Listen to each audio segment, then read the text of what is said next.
Today we're going to give you Boston Consulting Group. We're going to present today rapid and collaborative fair data science deployment in strategy consulting. So, my name is Anton Bossenbroek. I'm a principal based in the London office. I do machine learning engineering, and my specialty is deploying machine learning at scale. People ask me, do you code? I code. I try to code at least like 6 to 8 hours per day, and then on top of that, I still do some presentations, some meetings, so things like that. But I do code. I have VI open in Python mostly. And my colleague Luc. Hey, my name is Luc. I'm a machine learning engineer in BCG. I have background in academia and AI as well as software engineering. So, Boston Consulting Group, what are we about, and why are we even here? And I see people leaving, so we need to do a better job at explaining people what we do. So we're helping companies to enable them in the digital world. So not all companies are Amazon and Facebook or Google. And you have like classical companies who say, well, how do we become like that? And for that, to help them with that, we have 4 teams who are specializing in digital. We have our classical people who help more on the strategy side. We have the Platinian team who focuses on working with classical IT system, ERP systems, so SAP, Oracle, etc. We have Gamma, where we're part of, who specializes in data science and machine learning and web development. And we have Digital Ventures, who helps to start up companies in the same way as it happens like in Silicon Valley, in London, and other digital hubs. And some of those examples, and some of you were maybe yesterday in the recruiting talks already saw these. So 2 very famous stories that we're really, really proud of is our KLM and Starbucks. And so at KLM, we helped them to reduce flight delays. And on total flight time of KLM, and you imagine like KLM is not a tiny airline, right? So on all their flight times, we helped them to reduce the amount of delay by 10%. At Starbucks, and this is through the smartphone app, we helped them to build a recommendation engine that gives them so much better recommendation to customers that it enabled $250 million improvement in revenue.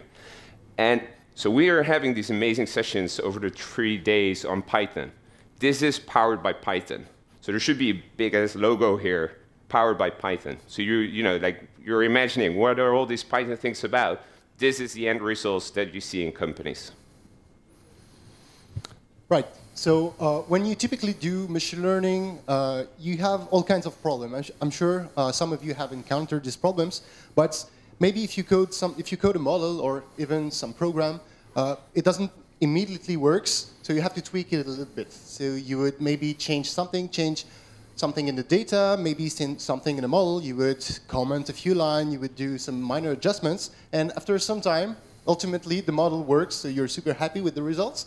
So maybe you move on to some different tasks. You'll do maybe some documentation, visualization, something different, and when your boss asks about the results and you have to reproduce the results, all of a sudden it doesn't work. It doesn't work because you haven't kept track of everything you've done to make the model actually work. Is the code different? Is the data different? Is the configuration different? So it's really a pain, and it's something I've encountered many times. So that's one of the major problems we have. Second problem is that when you try to solve different problems, there are a lot of things that are actually similar, a lot of repetition. You have to execute the experiment. So maybe you have to copy some data around, you have to modify some files, you have to change some names in the configuration files, you have to execute all the scripts to do the visualizations. So there's a lot of repetition, and there's not so much value added in doing these steps over and over again. And finally, if you do this kind of projects, you're super happy, you work with your Jupyter notebook or your favorite editor on your laptop, it works super nice, but then you have to deploy it. Think of the example of KLM. So you have your optimization problem in your notebook, and then KLM says, OK, let's deploy this worldwide. So you have just a Jupyter notebook. It might be challenging to go from just the scripts on your laptop to the actual deployment on the whole infrastructure. Okay? And for all these reasons, we have designed the solution, Source. And Source will help you all along the pipeline. So whether it's about manipulating the data, data ingestion, or feature engineering, or if it's about the model tuning and development, or further down the line, maybe you have to deploy the model in your infrastructure, and finally you want to visualize how it behaves, you want to visualize the results.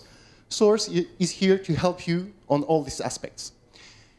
And the good thing about this is that since it's all integrated in one consistent tool, you can quickly iterate. So if you do some feature engineering, you can just do the model deployment and model execution as a breeze. If you, at the end, you are in the visualization, and it turns out that maybe there's something else that you're thinking of, you can go back maybe to the feature engineering, or maybe go back to the hyperparameter. You can go from one step to the other really quickly.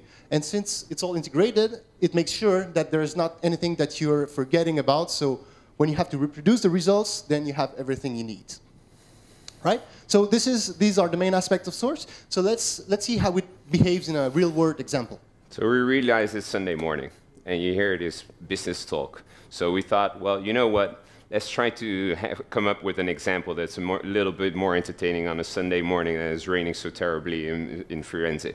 So what we're going to do today, we're going to look at a problem at the admission program for wizards. So you've seen Harry Potter, you read maybe Harry Potter. So we thought, you know, when you get admitted at the School of Wizards, is it important whether you're born a wizard or you're not born a wizard?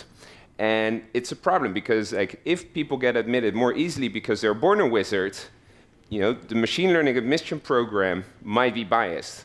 And you think, well, you know, this is great, it's a toy example, but this actually happens in real life, right? These are just a few examples that are out there. Amazon had like a secret AI algorithm that was helping in recruiting, and it was biased against women. Facebook had an ad serving algorithm, and it discriminated against gender and race. And the cause is the data is biased. Right? So in the data, there is biased is presence.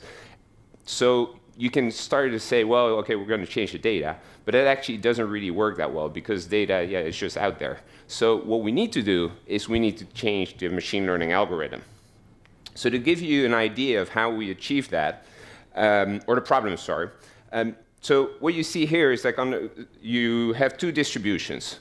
The one, if it's more on the right-hand side, it means that someone gets admitted. If it's more on the left-hand side, it means that someone is not getting admitted.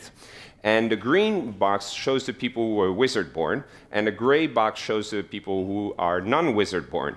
You see that if we let go the machine algorithm on itself on the data, it separates the two. So you see those two are very separated. And what we're trying to achieve is to get more towards, on the right-hand bottom, that the two are overlapping. So let's see how we're going to do this with Source. Right. OK, so let's see exactly how it looks like.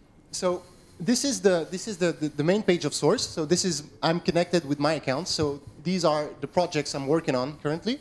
And we can see on the right, I have the demo project. So let's click on this one, and let's see how it looks.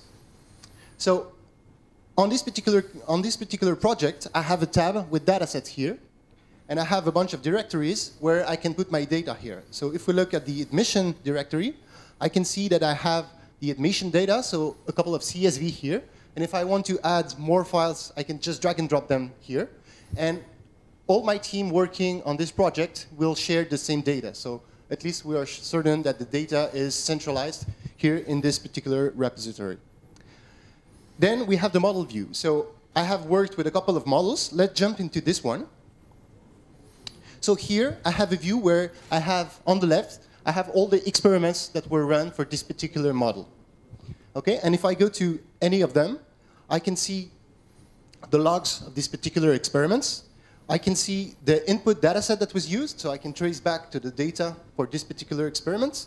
I can see the files that were produced by the particular experiment. So here we are saving the weights at each iteration. We'll get there.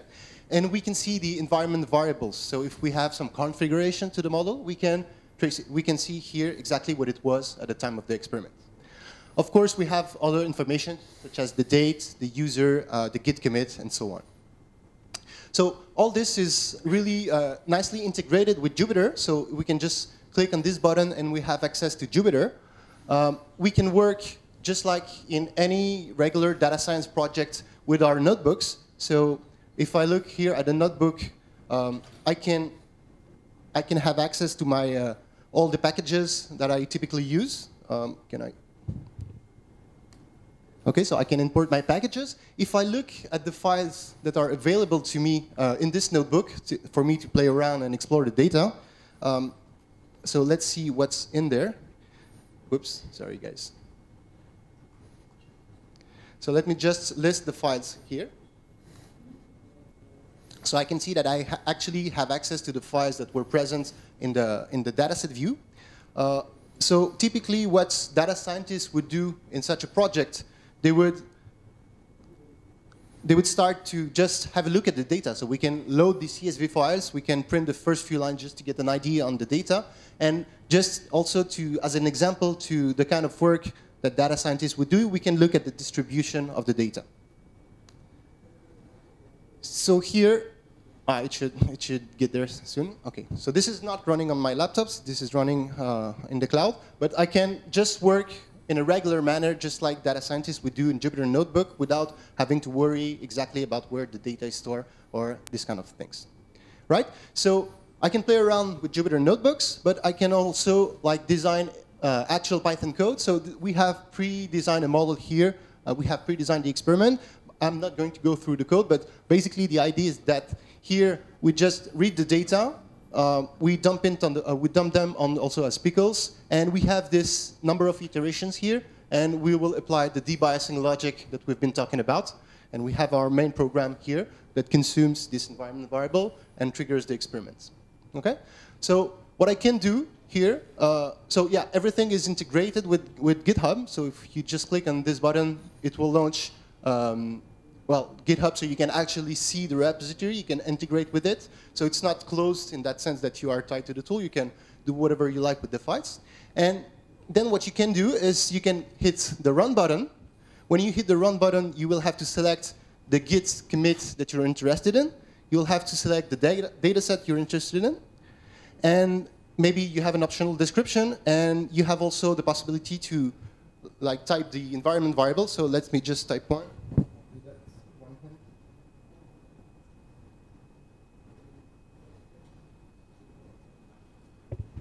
Right? So this is the environment variable that was consumed by the main program. So I can just click run. And when I click run, what happens? Well, the model is packaged, data is consumed, the experiments are run, everything is saved, the program is published on a trusted registry, so it can be accessed later, and finally the visualization are created. So we'll see that. So we have the logs here, and so this is all done by Circle CI. On the version 1 of the solution. In the version 2, what we propose is to use also Jenkins. So I'm sure you've heard of Jenkins, this popular continuous integration tool. So we make use of Jenkins. We have a similar interface with all the runs we have generated. And if we click on one, we can see all the deployment phases, all the deployment stages. And readily available for us is the dashboard to visualize exactly how the model behaves. So if you go just really quick to this dashboard, this is what we can visualize. So we have here, we want to have a look at the bias of our model. So we have these charts that will show the probability distribution of our model. So on the left, we have the prediction of the model for the wizard-born, whereas on the right, we have the probability distribution for the non-wizard-born. On the horizontal axis, we have the probability, so between 0 and 1. And we have set a cutoff at 0.5. So we consider that everything that's below 0.5 is not admitted, and everything that's above 0.5 is admitted. The color is the empirical value, so that's the ground truth of the data set. And on the vertical axis, it's the number of examples that are assigned to the given probability. So what we can immediately see from these two charts is that most of the wizard-born will be admitted to school according to our particular model, whereas most of the non-wizard-born people will not be admitted. On the left, we have a probability distribution around 0.6, whereas it's more like 0.4 on the right. Okay? So here we can actually see the bias. If you're a non-wizard-born, you will never be admitted in the school according to this model, basically. Okay? So that's what we are seeing. And Right below, we can see how the bias evolves in our model as we are going through the debiasing iteration. Okay, so we have this dashboard, we have this little scroll bar in the bottom, so we can see how it evolves as the iteration go by. So first here, this is iteration 0, so the model looks exactly like the one above. And as we move forward to the iteration, if you look at this distribution at the bottom right, that's the distribution for the non-wizard people, you can see that it's a bit slow. There's a bit of delay. It tends to shift to the admitted side. And as the iteration moves forward, the model will be less and less biased until around the end of the experiment, we have approximately the same share of admitted for wizard and non-wizard. And thus, we have successfully unbiased the model, and we can nicely visualize that. Yeah. Terrific.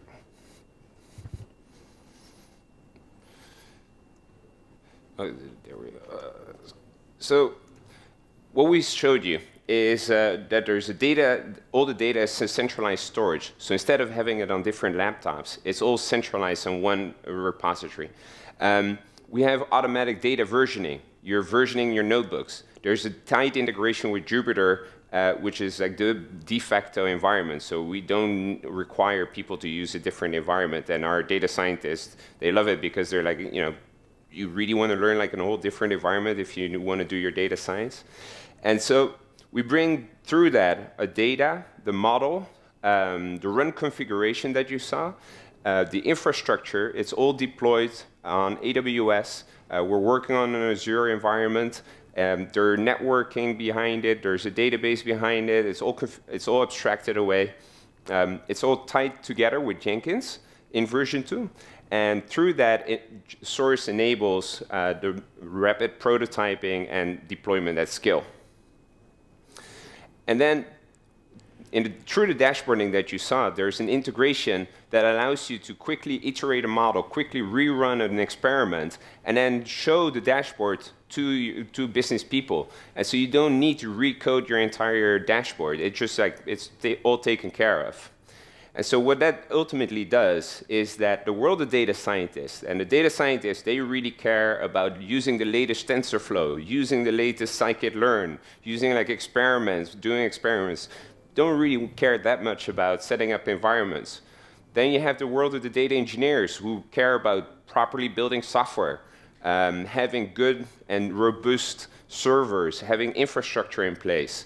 And the people on the business side who always want to have the latest results. They want to see the latest insights. They're excited about graphics. And typically, at the intersection of that Venn diagram, it's a lot of difficulty and a lot of struggle, and it gets into heated conversations. And that's what Source tries to enable and tries to solve for. And we've been using that in our projects, and it's been super exciting so far. And how we enable that is that on one side we start with the Jupyter and the Python environments. Those get orchestrated and in Docker, and then it publishes, and you're allowed to reiterate, and you can start again with Jupyter, and you can iterate through that. And it's all orchestrated through Jenkins. And at one point, if you say, well, this model accuracy is incredible, we want to deploy this into a production environment, you only need to plug in your Azure, AWS, or your Google Cloud to the Docker registry, and you can actually pull the Docker container into your registry, into your environment, deploy it, and and all of a sudden you can do massive machine learning at scale.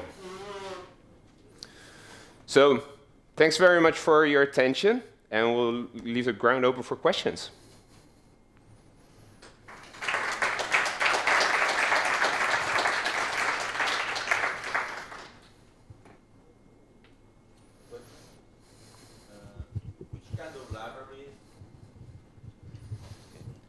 Which kind of libraries did you use for solving the machine learning bias problem? Great question. Thank you very much. So the machine learning, the algorithm that was built is based on an algorithm that was published by Google in 2019. So we've been building a bit of ourselves, but we've used scikit-learn And in source, we use Django. We use Flask for serving. We use Cherry Pie. We use SQL Alchemy, Pandas, NumPy. I think if I'm leaving any out. I would say like those are the main ones, and then we have support for TensorFlow, of course, and those are, I think, like the highlights of the libraries. Any other questions? Yes? Excuse me? PyTorch. I mean, so the great thing, so the question was, is PyTorch also available? So the great thing is it's a Jupyter notebook. So you can do a pip install, and you can actually pull in. And on the back end, so one of the things that we didn't go through, but is that there are computing instances that are doing the calculations. So you can say, well, you know, I want to do a PyTorch experiment. I want to have a GPU, which makes a lot of sense. And so you can just say, we can tell our teams, like, hey, we want to have a GPU instance because we're going to do a lot of neural networks. And absolutely, we can install PyTorch on it. Great question. Thank you very much. Any other questions? Yeah? How does code versioning work? Excuse me? How does code versioning work? Code versioning? So code versioning right now is done through GitHub. Some of our clients also are interested in using Bitbucket. So I would say like some of our data scientists prefer working in a Jupyter environment. Personally, I'm more of a PyCharm and a VI guy. So I do a git clone, and I work in my environment, and then just push it to the repo. And it's all tracked through GitHub. And Jupyter Lab has like a Git button where you can directly commit your notebooks. Thank you very much. Any other questions? No? Great. Well, thank you very much. We'll still be at the booth. Check out I would highly recommend to check out the KLM and the Starbucks story. They're online also. We're also on Medium. This is some shameless promotion, but we're on Medium also. So Google BCG Gamma on Medium, and there are a lot of articles out there. We're supportive of scikit-learn also, and we love Python. So thank you for being here. And we hire. And we hire a lot, so we're looking for people.